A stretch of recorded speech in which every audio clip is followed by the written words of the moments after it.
Well, we are, I have extended our invitation to folks from all over the place, and so we may be having some additional people join us, but right now, I will say hello to our state librarian, and she is going to start us off by giving welcome. So Cindy, the mic is yours. Oh, thank you. Good morning, everyone.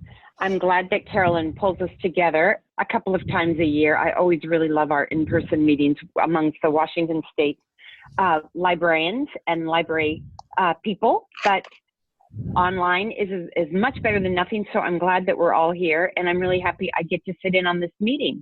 And I just wanted to say hello and thank you all for joining us, and remind you again of how happy we are here at the State Library to have the opportunity to try and serve you all, to try and bring you together so that we can take advantage of what everyone else knows and is experiencing. We can share what we're learning from IMLS. We can make sure that we're planning programs and training opportunities that you can take advantage of. I know there are always more ways that we can be helping you, so we so appreciate your participation. It always makes me so happy to talk about the things we're doing for our tribal librarians when I'm talking to IMLS, because despite the fact that we can't do everything all the time, we've had some real wins this year. There's one thing that I want to mention briefly because I was so happy about it. Do we have anyone from the Yakima tribe on the call? Carolyn, yes, do you know? Kat, or Kat does someone? is there. Kat is Kat. Hey, Kat. Hi, Kat. I just wanted. Go ahead. Great. I just wanted to say that one of the things that happened this year, a few months ago, that Marida Kipp, the librarian there at the Yakima Nation, and I are very excited about, is we were successful in talking to TechSoup. And TechSoup is an organization that brokers a lot of software and products that libraries and schools use, and they get a discount from the vendors, the publishers of all these products. And the discount is based on whether or not you're officially seen as a public library or not. And Marida and I successfully made the case that the Yakima Nation is indeed a public library, and she was able to get a discount for her mobile Wi-Fi hotspots. And it was the first time we've been successful with that. So I'm hoping there'll be more instances of that. We have a lot of support from the team at TechSoup to try and help us, and IMLS as well, because IMLS is trying to make it easier for tribal libraries to be declared as public libraries for instances like that. But that was the latest thing that really made me excited that we're making progress collectively. So I just wanted to say hi, and I will turn the mic over to Carolyn again, and really happy that everyone is here. And I wanted to say that I wanted to, of course, always acknowledge the fact that we are a part of the Secretary of State's office at here at the State Library. And then, of course, that this is only possible because we have funding from the Institute of Museum and Library Services, a grant from the states. So we always like to thank our funders, the Institute of Museum and Library Services. And then, as you can see, this is our agenda. Cindy has given us our welcome, but I wanted to say that we are going to have, I see Bonnie Roos from the Jamestown Glahn tribe is on the call with us today.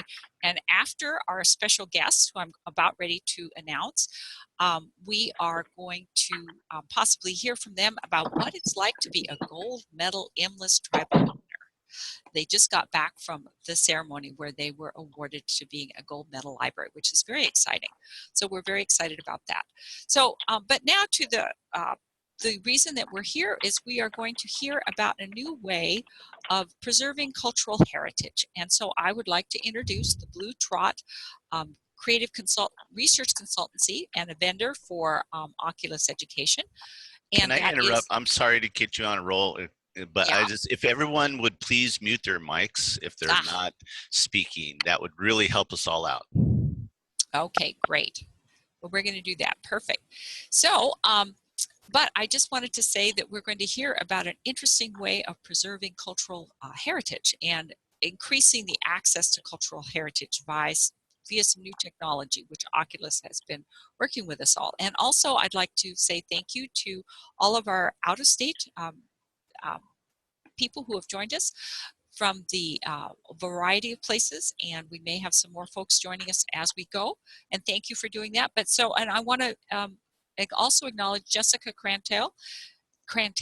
She's from the Bear River Band. She's their librarian, and I guess the lead 360 tribal storyteller producer. So with no further ado, I'm going to turn the mic over to Piera and Cody and Jessica.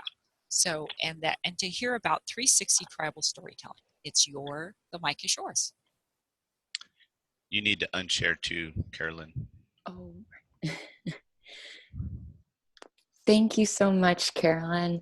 And thank you all for having us. I'm Piera with Blue Trot, and we definitely just really, from both a professional and personal space, want to thank you for having us and for the work you do. We've grown up going to libraries, and adults have found a new appreciation for them as well. So thank you.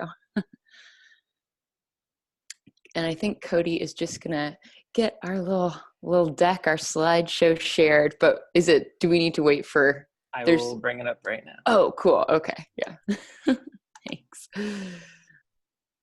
Awesome. All right. Oh, cool. Piera, can you see it okay? Yeah. Looks great. Awesome.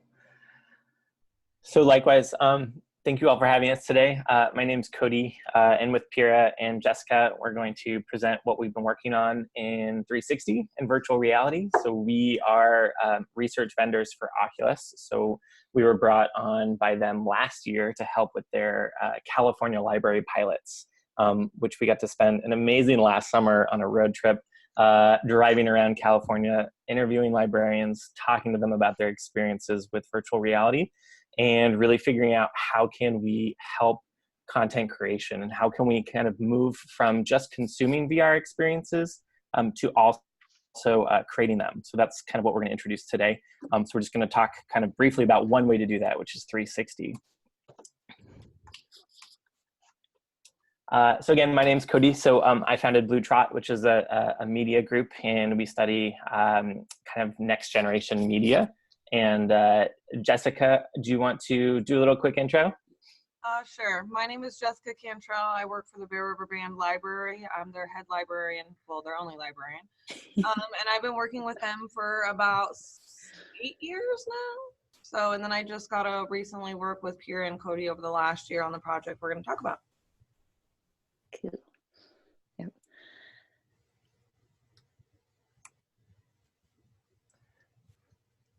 So the overview for today, I'm just going to start off by talking and defining a little bit more about what VR in 360 is. Then we'll talk about storytelling specifically in 360. What are some ways to think about it differently than we're used to thinking about stories in traditional media. Then we'll hand it over to Jessica for a bit. We'll talk about our California case study, what we've been working on with Bear River Band. We actually just got back yesterday, 2 days ago, from a workshop with them. So we got to spend a pretty awesome and like good weather couple days out there in Humboldt, advancing kind of some of the work that we've been doing with them. And then Piera will talk about how to kind of design for community impact. So how can we kind of take some of these technical things and really develop something that has kind of an impact in kind of archiving community stories. And then I'm just going to briefly preview what the kind of the next step for all of this is, which is our more technical workshop, which is diving into how the cameras work, how the equipment works, which is also going to tie a bit more into what Joe is doing, which is putting together these STEM kits with some of the equipment that will get moved around Washington. So just going to start off by quickly talking about virtual reality. It's a word that's been around for a little while. It started in kind of the 80s and the 90s. And I like to kind of start by talking about what VR is, because it's not really about the equipment. It's more about the way the equipment makes you feel. And so all media forms, whether it's a book, whether it's a movie, whether it's a video game, what it does is it really transports you to feel like you're somewhere else. And so virtual reality really can work with any type of media form. But when we're talking about headsets, when we're talking about kind of virtual reality devices, as Oculus would explain it, It's just happening faster. So you're wearing the set of goggles, and the way that the technology kind of combines with the way that your brain works is it really does make it feel like you're there faster. So it's not that you can't feel virtual reality in something like a book or a movie. It's just that by using the goggles and using the headset, it really kind of like expedites that process.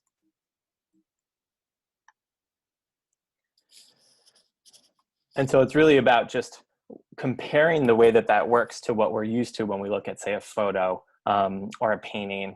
Really, any type of media form can make that process happen, but it's designed to make it happen faster. So the people that design the virtual reality equipment, like Oculus, have a really good grasp over how the kind of human cognitive system works, and it really is kind of like a lightning bolt, which makes you feel like you're in this other space.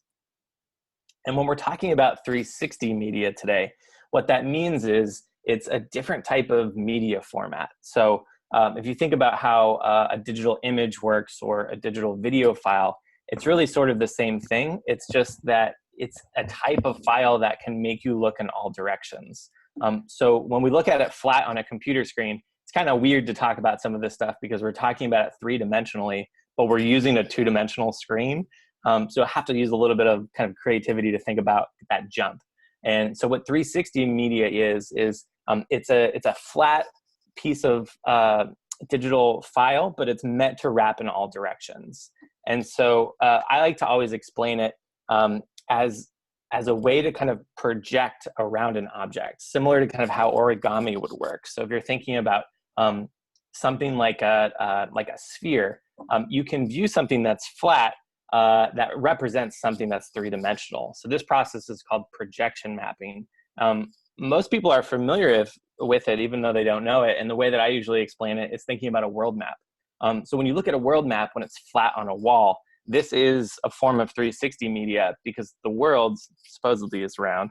And when it wraps around a spherical object, you get ultimately what the world actually looks like. But when we represent it flat on a screen, it typically looks like this. And so this is the same way that 360 media works. So when you look at a 360 image file like this, which is a screenshot from some of our work with Bear River Band, it looks distorted in a way because it's flat and it's represented on a 2D screen. So when we look at some of these image files today, and when you start to kind of dive into your own 360 work, this is one thing to keep in mind is, we're using kind of traditional computing to represent something that's three-dimensional. So it might look a little bit weird when we're working with it flat on a screen, but ultimately what happens is you get to wear goggles and you get to look in all directions. And so the 360 media format really works that way.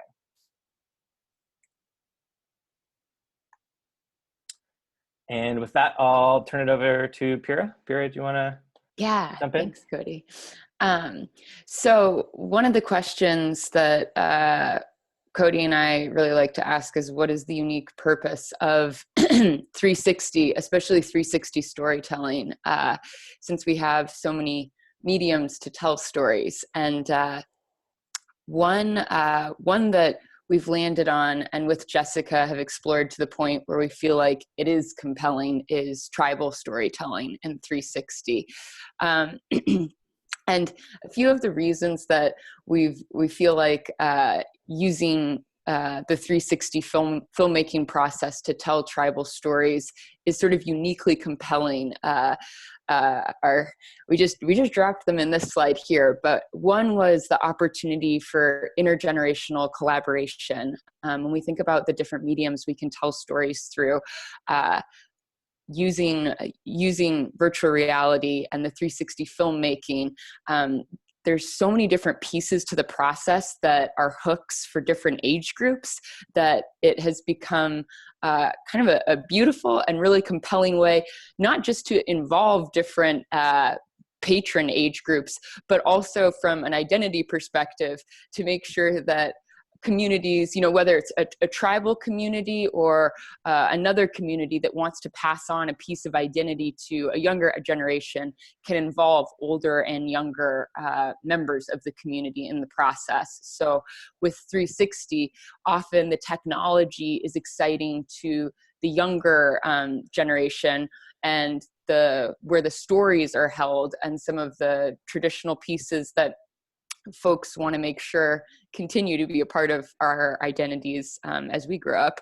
are held by the older generation. So that's been a neat space that's brought together through 360. And then when the folks we've talked to in different tribal communities have given us insight around how highly visual and how rich the audio is, whether it's through music or just the importance of an orator and a speaker being heard while a story is being told, that those are both captured quite well in 360 filmmaking.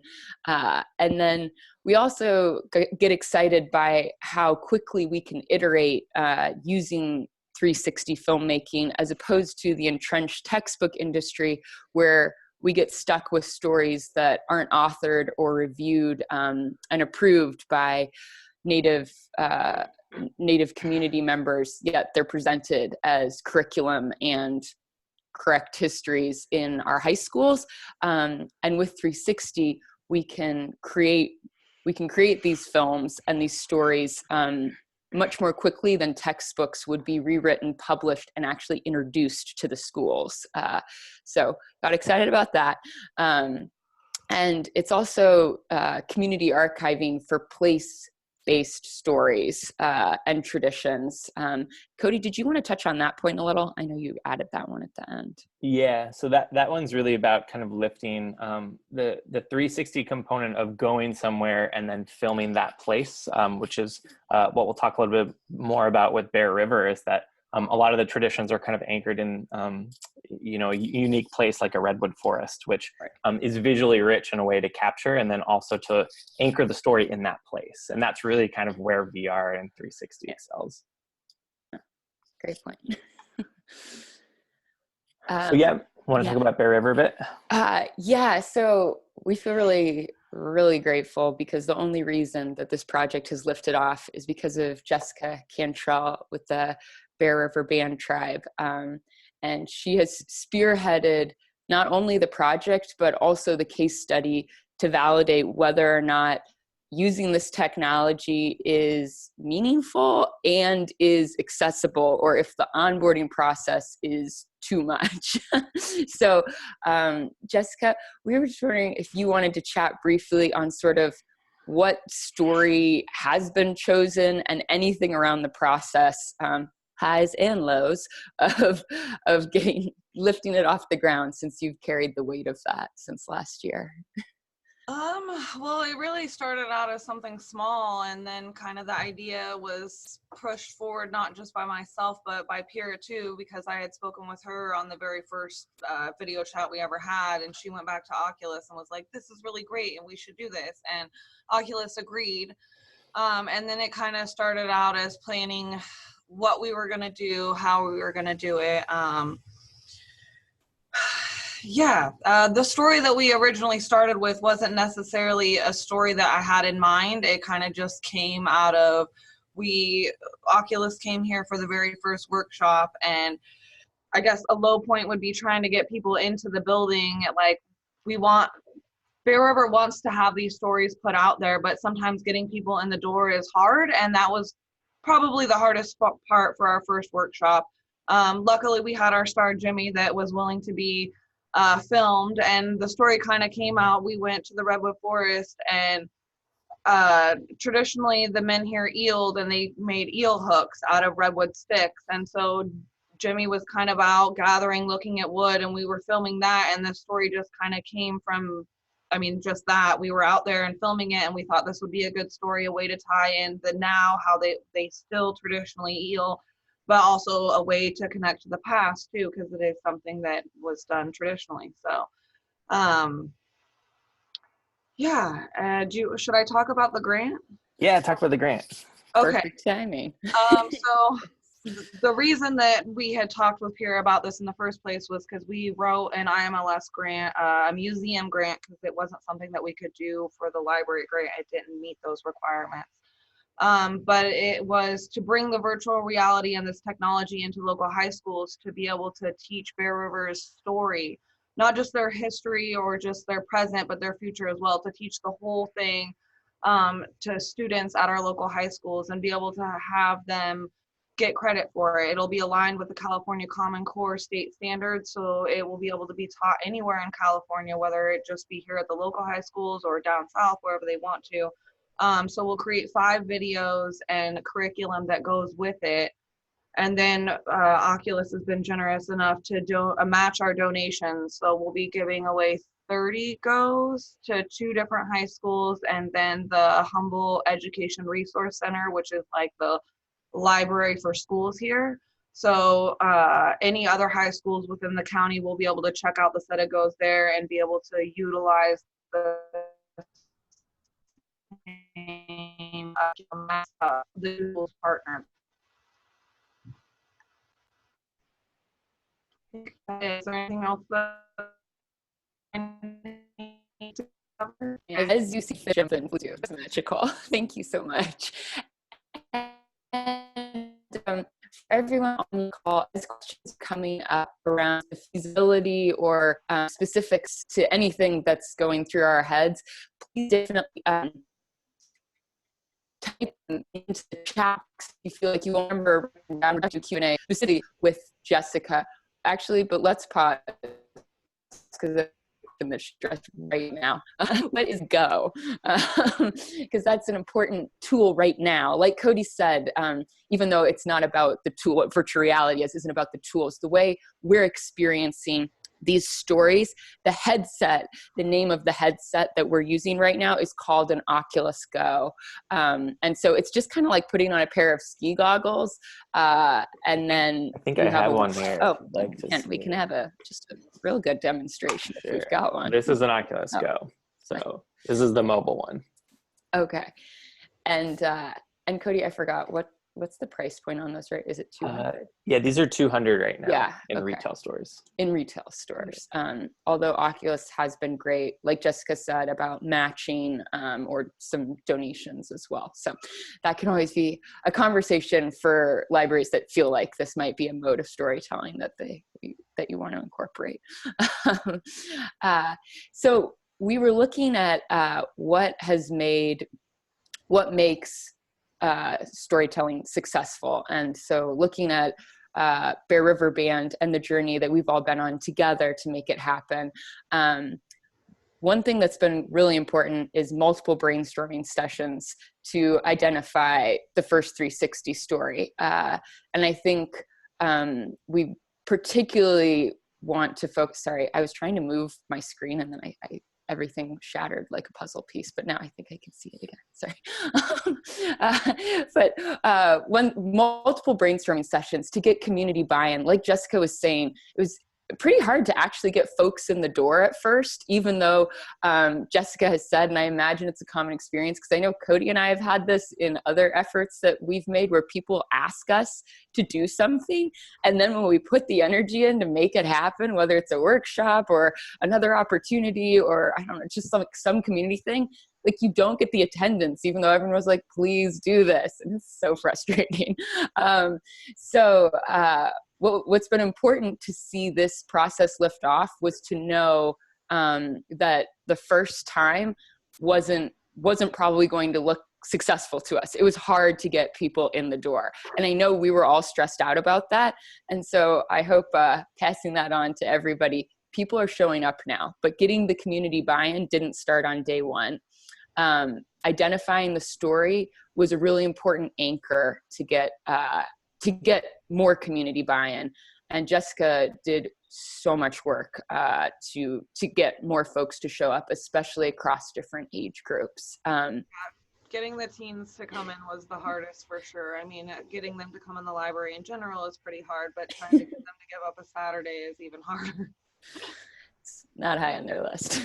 But once we got them in the door, it was really cool to see them recognize, a couple of them specifically recognize the magic. And it's not for everyone, but it's interesting to figure out what hooks are going to get the teens not just in the door, but then stay with us.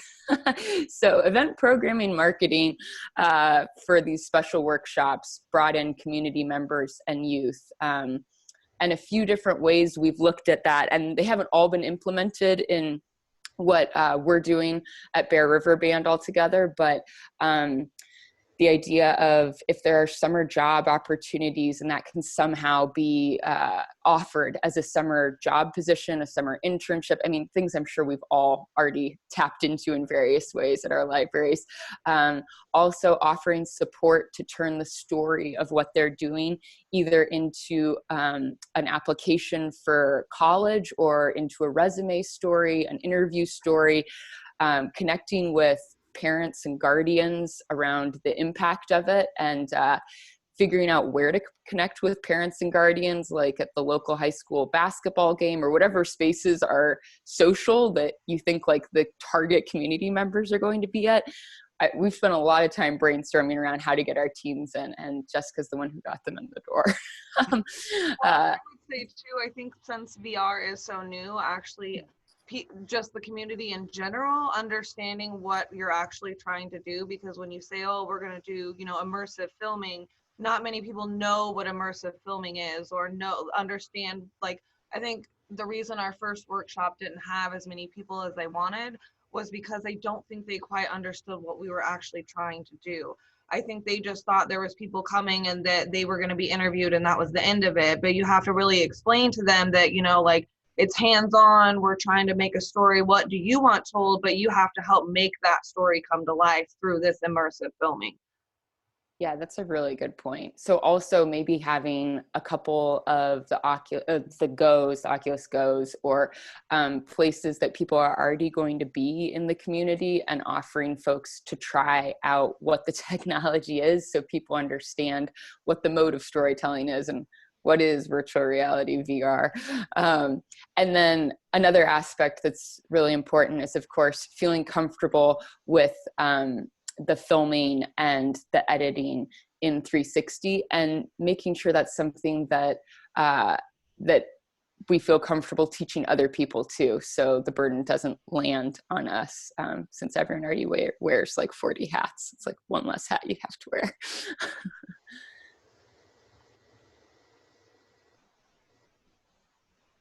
You want to talk about outreach a bit? Oh yeah, sorry, I didn't realize the slide had changed. You did cover some of this, I think, already. Oh, awesome.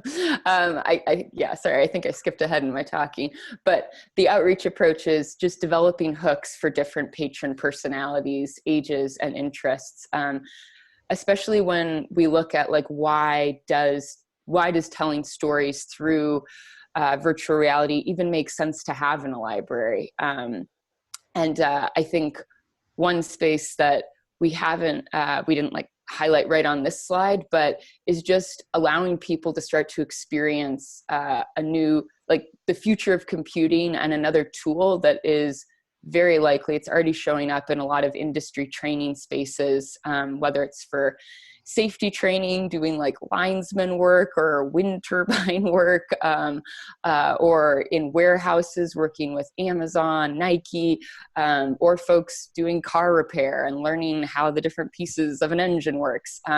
It is starting to show up across job fields, and it was so cool to get the insight from librarians last summer. We got to chat with 80 plus libraries, and learning that now in 2018, 2019, that a library is a place where a lot of people go to learn about career options, and learn like, this is a place where I can use a computer, this is a place where I can use a printer. That using virtual reality at this point, in its initial entrance into the market, it feels like it's a good tool to have in a library so that patrons get exposure to it. And if we can do something powerful with it, like returning stories to their tellers through tribal storytelling, as we introduce it, that seems like it was a compelling use to all of us. So that's why we got excited about it. And so the outreach approaches, I think, is there anything else we wanted to cover? I feel like I kind of covered. Just like community events outside of the library and how that's been used.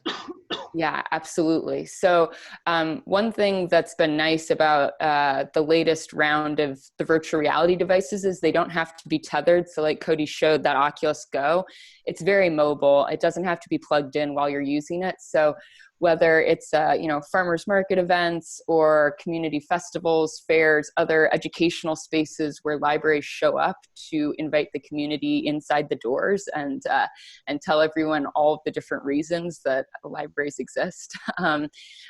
Bringing the Goes out can be easy, an easy mobile tool to bring along. And to Jessica's point, just that it also helps introduce people to what it is, so that you can avoid people not knowing what we're talking about when we offer an opportunity to join a storytelling workshop.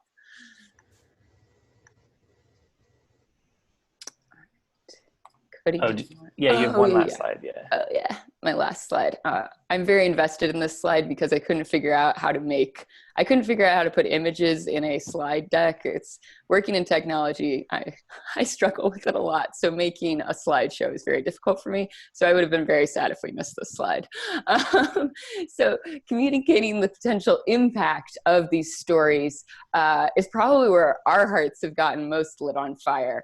Right now, and I'm sure most folks on this call already know this, but 90% of the curriculum about Native communities across the United States isn't authored by or approved or reviewed by Native authors. So we have 90% that is being taught without the eyes of folks who own the stories. And we're really excited, especially finding out that this initial project has been approved and the state of California will integrate it into their curriculum, that we can flip that 90%. And this is a way to make a dent. And if we all launch this together, it would be so cool to go back and see this statistic 12 months, 18 months from now, and be able to say that we were the community that started pushing that number to where it belongs, which is 0% not authored or reviewed by Native authors.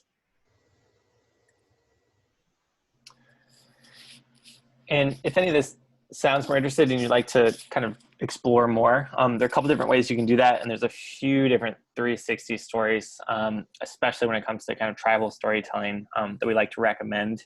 If you already have an Oculus Go, National Geographic has a really great app.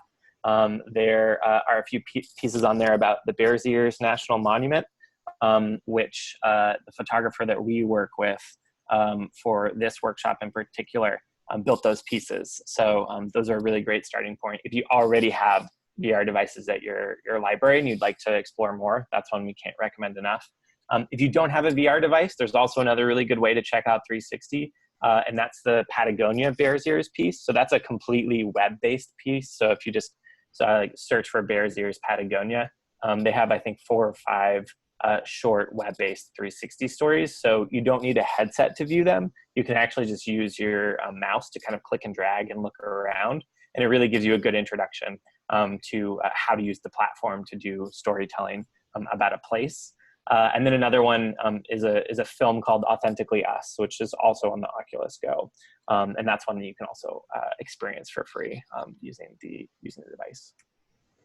One really great thing about this work that we've done at Bear River is that we had a really key collaborator with National Geographic. So they offered support in sending one of their photographers that's done a lot of tribal work in the Midwest. And so he is kind of a masterful storyteller. He's done a lot of cover stories.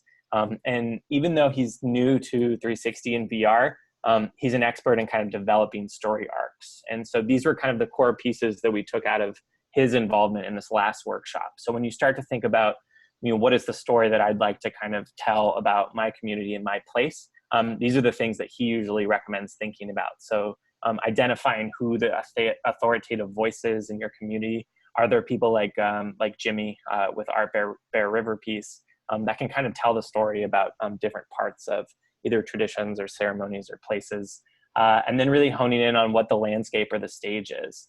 We're pretty lucky to work with Jessica and Humboldt in that we have the Redwoods, and the Redwoods is such an incredible place to anchor some of these stories. And in addition to having something like an anchoring event, which for Bear River was their eeling. So eeling is such an anchoring piece of that community and a thing that they do that we got to really focus on how can we use eeling as the event to anchor our story in. And then the more technical pieces of thinking about kind of how do I use my camera to make me feel intimate to the audience. And that's something that, that this photographer is really good at, is thinking about how can I feel like I'm close to those people? How can I use things like good lighting to make me really kind of feel close in that space? And the story arc doesn't have to be super complicated. It can be as simple as just having one place with one voice and kind of having one kind of tour through either a practice or a ceremony or an event. And the Patagonia Bears Ears piece is actually particularly good at this. So if you'd like to see how this works, I would recommend checking that one out, because they are very simple, short 2 to 5 minute pieces that really just take kind of one voice and bring you through a piece of history and a piece of their place. And then the next step for all this is more of our technical workshop. So this is one I know that Joe is organizing some resources around. It's one that I'm sure that we'll continue to help with too. And so that in itself is kind of its own workshop.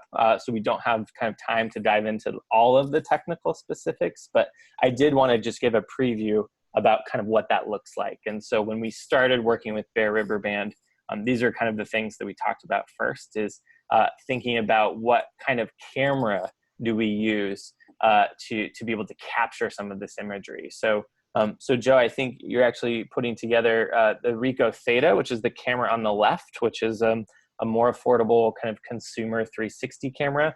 It looks kind of like a bar of soap with 2 lenses on it. And I think it retails for about $200 or $300. And then the one on the right is kind of a more advanced camera, which we've started to kind of work and train Bear River on. It's called an Insta 360. You're at that point getting more to the kind of the $2,000 to $3,000 range. So that's kind of for a more specific kind of grant funded purpose. If you really kind of wanted to capture things a little bit more, like high quality. So these are the two we kind of teach in our workshops.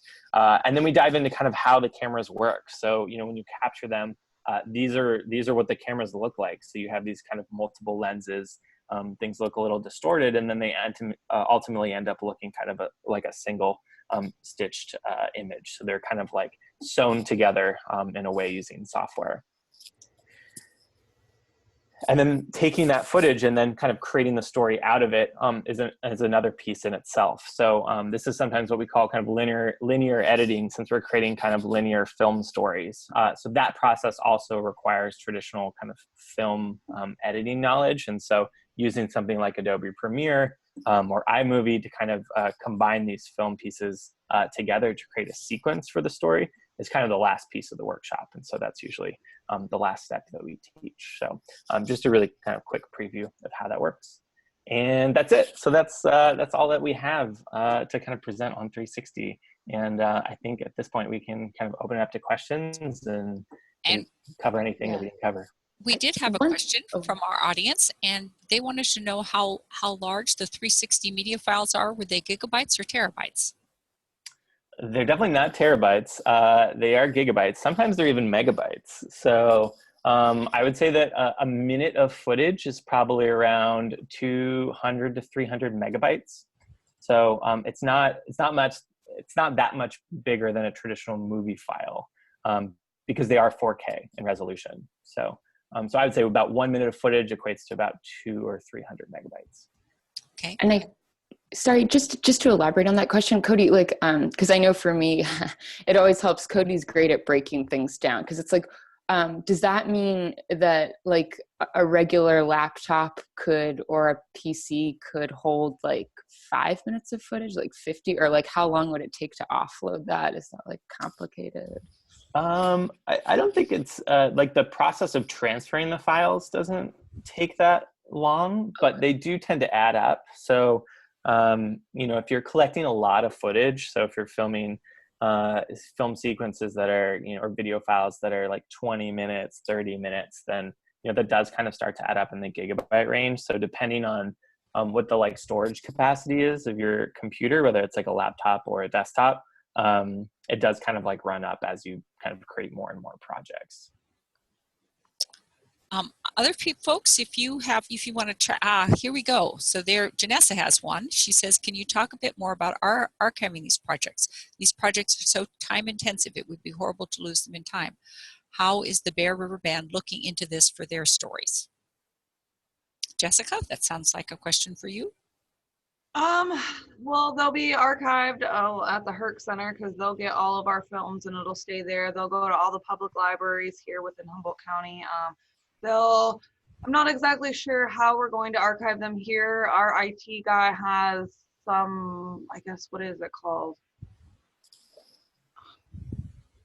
Not a, I guess like a cloud file, or we've got like this, I'm not exactly sure what they're called, but he's got a way that we'll be able to archive them. So even if our whole building burned down, we'd still have a backup and be able to find them. I'm not sure what it's called though. He's the technical guy on that.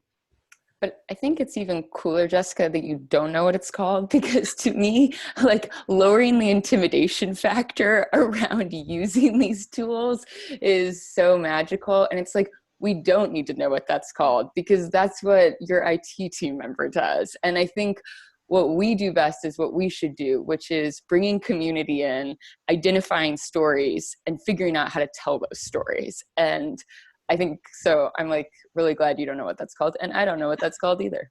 Yeah, no, I had zero experience before starting this project in anything 360 related, filming, editing, nothing. I had no experience. I mean, I could take a picture and a video with my phone. That was about all I had. So, I mean, going from having no experience to what I've got now, I mean, I'm not an expert at all, but I certainly have learned a lot in the 2 workshops that we've done with Oculus and Blue Trot. And then there was also another like kind of pilot project that we did. We went out to one of, it was not necessarily a traditional site, but a descendant from Bear River had an orchard out in one of the redwood forests here. And so we went out there and filmed that and told the story. It was called The Story of George Burt and Indian Orchard. And so that was the very first experience that I got on anything. Before that, I had nothing. We took out the camera and did some shooting, and then Cody gave me a laptop that had some tutorials on how to edit things, and that was how that whole first video came together. Okay. All right. Another question from Kathleen Sullivan for Jessica. With whom are these stories from Bear River shared? And does that mean, are they for the group as a large, or just for your tribal band? And then are they available to anyone? And is there some content kept within the Bear River community?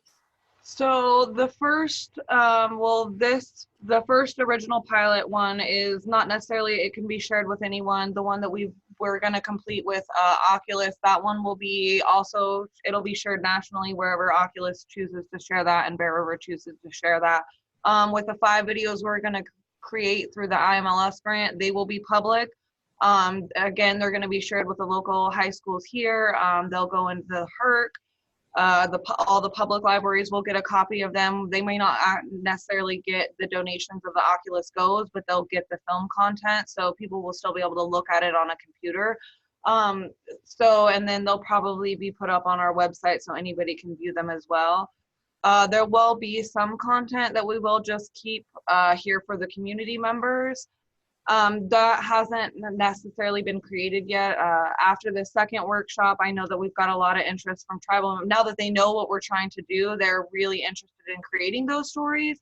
And whether they be stories that we're going to share with the community, just Bear River community, or with the public in general, we'll probably be creating tons of videos, because I've had like 3 people come up to me already and be like, I have this idea. Can you come film this weekend? And all this stuff. So I have a feeling I'm going to be pretty busy for the next few years.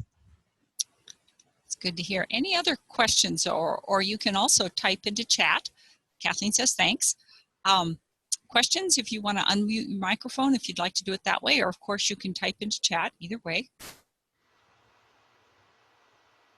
We're running a little ahead of schedule, so this is great. So we have time. I just, at this point in time, while we're waiting, if some other questions, I want to thank the the Blue Trot Group for being willing to share this information with us. Joe is thinking of developing some times, and so I'm going to say to our Washington State participants, watch this space. I will alert you to when things develop so that we have some opportunities to do. We're going to be experimenting with some things. So Joe has some great things in mind for you. So, do you want me to give a lowdown on that? Oh, well, let's see if anybody else before we let Joe do that, is there any other questions for Piera or Cody or Jessica? And after Joe, you can be typing. Okay, so Sue has something. For very small libraries with minimal tech support, is there a place they can go to get tech support remotely? And now Sue is from Alaska, so this is a very pertinent question. Cody, any ideas? Yeah, the hope for us was as we refine some of these processes and some of the kind of trial and errors through working with Bear River Band, that we'll have a centralized place for these resources. And that's something that has been on Oculus's radar for a bit. We are not in a place yet where that's kind of done, but as a result of these last rounds of workshops, we are putting together a toolkit, which will be kind of a final document that summarizes everything that we've talked about today, everything that we've kind of learned through working with Bear River. And that will be kind of like a PDF or a document with a lot of the learnings. And so, and where will that document be shared? Will that be on an IMLS website? Will it be on the Bear River Tribal site? I'm not sure yet. I'm open to wherever it would best be hosted. I think part of it is also working with Oculus to kind of see what they're comfortable with, since they're our client. So I think whatever works on the state level for each state will probably, might be different for Washington than it would be for Alaska. So we don't have an answer for where it'll finally live yet, but that's something we can keep you updated about. And we'd also always want to say that we're hoping that as folks, like now that Jessica is comfortable using the process, that so if you or any of us ever wanted to be put in touch with another team member for specific questions, like, if you didn't have Jessica's email, like Blue Trot Group, our website to always email us too. We're just Piera and Piera at bluetrot.com, Cody at bluetrot.com, so that we can connect each other together, since I imagine we're all going to be facing the same questions at one point or another. Oh yeah, I have no problem with people emailing me if they have questions or even giving me a call. I mean, I do it already with the local libraries here because we partnered with them for a different IMLS grant about Native content within their library. So I'm already a resource for the community. So being a resource is totally fine with me. Oh, great. Thank you, Jessica. That's good to know. Thank you for that. So any other questions that will come through?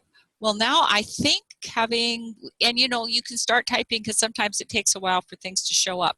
So go ahead and type additional questions if you wish. And Joe, if you want to give a tantalizing preview. So yeah, get everybody excited. Real excited. Yeah. So if anybody's familiar with our circulation kits that we already do for STEM, it's going to be sort of like that, but let me explain the kit first. What it's going to contain is a 360 video camera, a laptop with the necessary software to do all the editing, and a Go. And so that you can do from beginning to end and everything you need to do.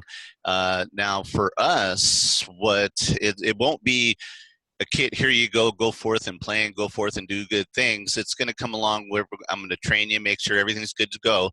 But the caveat is that whoever wants it needs to let us know the story they want to capture. The whole premise is to capture historically and culturally significant stories. And so whatever they may be, but whether it be a current one, it could be an urban story, it can be something historically accurate to a time period in a family's history that is pertinent to a location, or it can be cultural in the tribal sense. I mean, you name it. But really what we want to do is, it is not just here's a kit, go forth and do. We do want to make sure that you have a plan, you know what you want to do, you have a plan on what you want to do, how to get it done, how long you're going to need the kit. It's not one of those you only get it for X amount of time. You let us know how long you're going to need it to do it. And then when it's all said and done, what we want from you is a finished product. And that finished product will go up to YouTube, and then we'll have that link to be able to share it out from our own website This might be on. We are trying to get away from using YouTube. Yes, I know. I didn't want to go there. That was the easy way of Niche. saying it. We didn't need to get into the external stuff Yeah. that we're working on behind the scenes. We have a new platform, and I imagine it will go up on our niche platform. Which Yes. will be available to all. So I think it's going to go on niche. So other things, no, it's going to be really cool. And of course, you know how to get a hold of me, and you probably know how to get a hold of Joe. And either of us will be, you know, happy to do this. So, other questions or comments? Yeah, we got a couple of them. Okay. And the first one is for you. Why do you want to get away from YouTube? Well, because what we have discovered You about said it. YouTube, I know I was the one who said it. Well, YouTube, sometimes, you know, they suggest the next thing. And so what we've discovered is sometimes the next thing that they suggest after our videos is not what we want to promote. And so we find that, you know, if we put a children's All Aboard for Storytime up there and the next thing that YouTube puts up, we're not always really thrilled about the next thing YouTube promotes. So we want to do it on our own platform, and we are experimenting. We just have gotten a contract with Niche Academy, and we are going to be going forth and using it that way. And then to Sheriff, Joe, this is a question for you. Oh, what is the total cost per kit that you are providing here? I want everybody to see the next one after that. Hey. No singing, no singing, no singing. But thank you. I didn't know it was your birthday. Yes. That's why I was going over, and when you were done, I was going to eat your chocolate. Oh, I see how it is. Okay, fine. Total cost per kit. The kit is not going to be something for sale for one. It is something to borrow. The kits that we are creating, they are for borrow. But as far as the cost of the kit, I have yet to determine that. It depends on the level of camera that we that we purchase for the kit. They go anywhere from a couple $100 to $400 to $600, depending on the level of not necessarily complexity, but quality is really the better word to use probably. And then I'm trying to get a piece of software that works good, that isn't very expensive, that isn't on a monthly basis and that kind of thing, because we can't do monthly here. We have to actually purchase it outright. We might get away with a yearly subscription. I'm looking into that. But so there's things that I'm battling with right now as far as all that goes. And then there's going to be the laptop, which it needs to be robust enough to be able to handle whatever we throw at it with software. And so, and the Go's, I've already the Go's are going to be donated by Oculus. We talked about this a long time ago, and they were happy to say, yeah, we'll donate a couple Go's. So, and it'll come into I'll design something I tend to do is build a kit around a Pelican case that holds everything nicely for shipping, so we can get it from point A to point B in relatively good order. Are you talking under 5,000? Oh yeah, I would say well under 5,000. So maybe 2,500. Do I hear 2,000? Wait. No, I wanted to try to figure out if we could ballpark it too, because that is helpful, and I'm not sure. Yeah. Like Cody, yeah.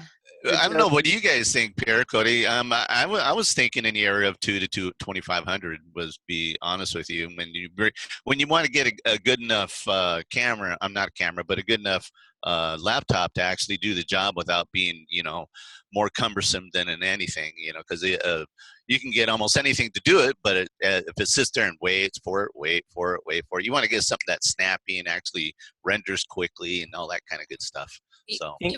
We've discovered when we edit, and then Cody, that it wastes your time if your software. I mean, what good does it do you to be sitting there for 3 minutes before your next image loads? Not worth it. Cody, yeah, sorry. We built them. Our pilot kits last year were, I think, 1,500 each. So between 1,500 and $2,000 is a good. And point. what do they comprise of? Those kits had a laptop, so it was a kind of high-performance editing laptop, not super fancy, but like pretty good enough to do what we think was good enough. And then it was a 360 camera, a tripod, and an Oculus Go. Oh, tripod.